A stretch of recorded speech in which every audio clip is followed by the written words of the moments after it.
Her outreach to Native American organizations and tribal leaders has continued in the months since that speech, largely unreported and outside the public eye. Since March, Warren has met 16 times with Native American groups and tribal leaders, at times bringing up the issue in those meetings. Warren also attended Cherokee Day in Washington and toured Choctaw Nation in Oklahoma. Warren has also signed on to 13 bills directly affecting Native American tribes in the last year, and in April introduced a bill that would provide $800 million annually to tribal governments as part of a 10-year, $100 billion package to fight the opioid epidemic. And her digital team finally solved a 2-year-old, Trump-inspired problem. Pocahontas.com no longer goes directly to her campaign homepage.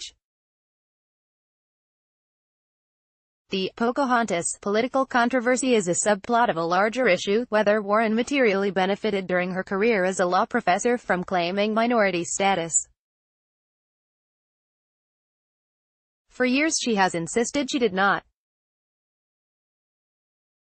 Warren's claims about her ancestry first emerged as a controversy during her first run for office in the 2012 Senate race against Republican Scott Brown.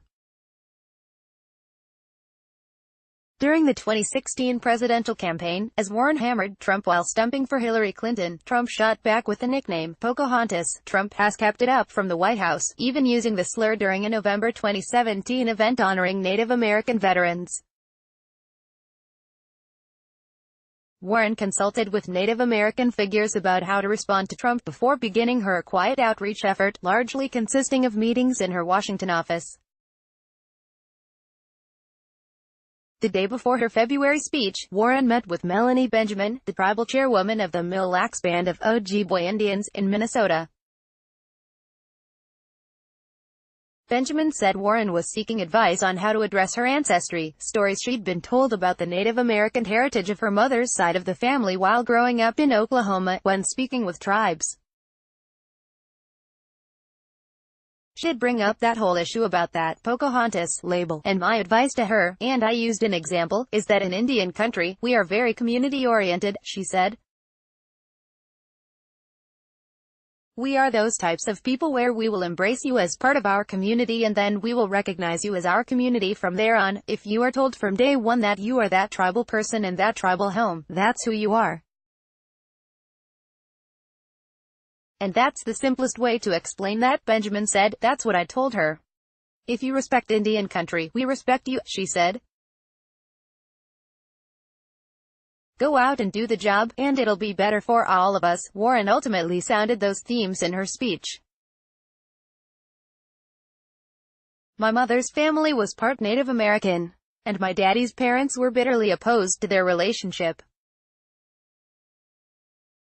So, in 1932, when mother was 19 and daddy had just turned 20, they eloped, Warren said then. Warren has also consulted leading Native American figures in Democratic politics, addressing those issues that she hadn't addressed before has really allowed her to be in a position of speaking more freely and being even more committed to those values, said Ryan Ramirez, the chairman of the Democratic National Committee's Native American Council. She herself would say it was long overdue. It was something that needed to be addressed. Ramirez said he has spoken with Warren multiple times about issues facing Native American country. He said he isn't sure of her future political plans but said her heart's in the right place, and praised her opioid bill. She's long been in a position of being stuck in a corner, he said, where she wanted to do stuff but was apprehensive to do it, and now feels unchained, without addressing Warren's claims about her ancestry. Native American leaders have largely praised her handling of the Pocahontas moniker in recent months, saying they are glad to have an advocate, no matter the political implications for Warren. The timing is definitely suspicious, there's no question about that, said Giassi Ross, a Blackfeet Nation activist and author. At this point, there is a level of skepticism about the intent. But, you know, man, it's appealing, and if she were to run for president, maybe this might be a good relationship." Asked by CNN about her outreach to Native American leaders and organizations, Warren's office listed the dates of her meetings but declined to comment any further. In addition to the meetings, in March, Warren's digital team solved a problem that had lingered since at least June of 2016. The anonymous owner of the website Pocahontas.com had, since Trump began using the nickname, redirected visitors to Warren's campaign homepage. In the weeks following her speech at the National Congress of American Indians, Warren's camp began to automatically send all traffic that came from Pocahontas.com to a new landing page. It features a video of her February speech and urges the anonymous owner of Pocahontas.com to point their website to the National Indigenous Women's Resource Center instead.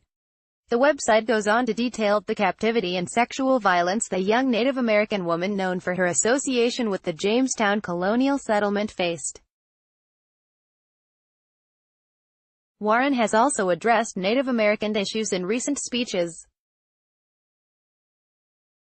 In a late February floor speech about health care challenges facing Native Americans, Warren lambasted Trump for waiting until mid-February to nominate a commissioner of the administration for Native Americans. She pointed to delays in making appointments in the Justice and Labor departments in posts that affect Native Americans, as well. These vacancies hit Native communities hard, and they represent one more broken promise to Native people, she said.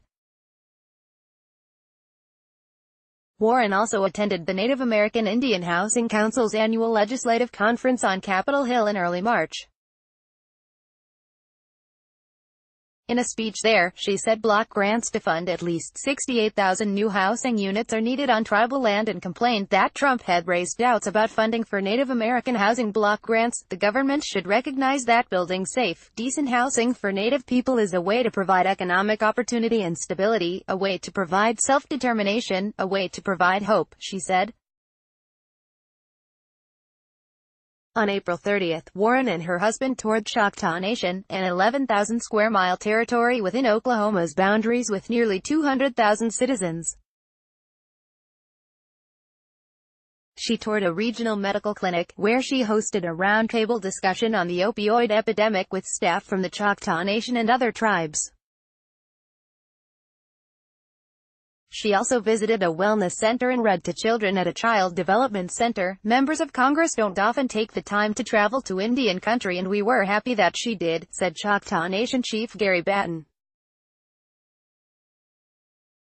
Our staff had a great visit with her and we believe we left a lasting impression of the good things we are doing here.